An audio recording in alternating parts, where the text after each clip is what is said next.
Week, Temple won the city title here for the 15th straight time, winning the Bergen Cup, a 5:39.7 with a strong tailwind. That's a nice heck of a ride. They're going to look for it again today, but it's going to be a different ball game. Very nice. Oh, a wonderful picture of the Temple stroke from the Temple coxswain having a camera. The coxswain has a camera on his head. This is the start. That's what it looks like. That's what it feels like. And believe me, there's calories being expended as they take off. And a beautiful, beautiful start. Very well balanced. Nice rowing by the Temple crew. Again, the view here in the Temple boat. The view of the coxswain. Temple starting at 39.5 strokes. That's a lot higher than they will be settling down to, but you can see the effort that they expended, and that was a wonderful feeling for being in the middle of a boat. Jamie Beyer, the coxswain for the Temple crew, as they go through the first 500 meters of this 2,000-meter event, about a mile and a quarter here on the Schuylkill. You can tell that the coxswain looking out to see where he is. Every so often the camera will move a little bit, but that's understandable. But they are getting their oars very in together. Just a nice, beautiful job. That's why they're champions. And there's also some instrumentation that the coxswain has in order to gauge strokes per minute. They have something called a cox box. There's a little magnet on the seat of the stroke, and as it goes back and forth, it counts the strokes and tells him exactly where they are. You'll notice that his knees are coming up. He's got 30 inches of slide. He comes up and he drives with his legs, and the legs are really more important than the back and the arms in rowing. If you can use your legs right, you've got a lot more strength. After all, you don't walk on your hands, you walk on your feet. So the legs are what really propel the boat. A fellow by the name of Alan Rosenberg, much like you, Bill Stowe, a rowing guru, attended a Temple University practice earlier this week. Who is Alan, and do you have any idea what he told them? Well, Alan was my coach in the 1964 Olympics when we won.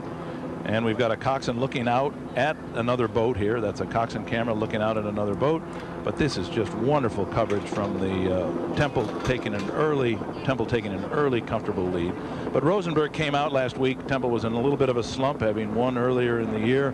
They were not doing as well as they wanted, and he came out and spent a day with Gavin White, and they appear to have picked up a lot of speed. They have about a 2-length advantage now as they've come under the bridge, and this is going to be very hard for anyone to catch them. I had expected Temple to be out very close to them. This is upsetted by their great speed. Again, a look from coxswain cam, as we're calling it, inside the Temple boat.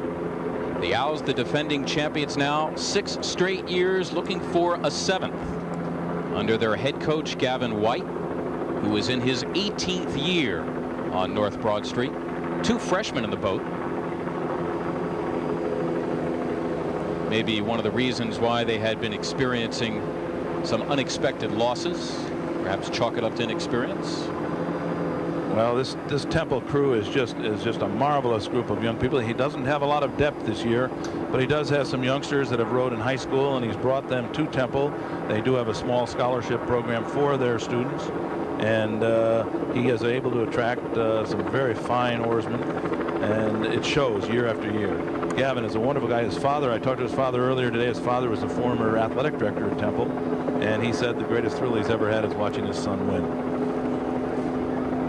This is an unexpected runaway. It's going to be difficult for them perhaps to hold it because they have taken such a lead, but we are talking about an experienced crew. Boys, that earlier this year I went to San Diego and I watched Temple come in 3rd behind Washington and Harvard, which doesn't sound very impressive, but they were ahead of Yale, Cornell, Penn, and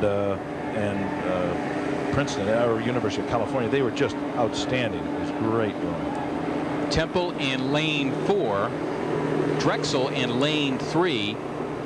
It was Drexel who lost to the Owls last week by about 1.5 boat lengths at the Bergen Cup, the city title again going to the Owls. You surprised Drexel isn't showing much better here?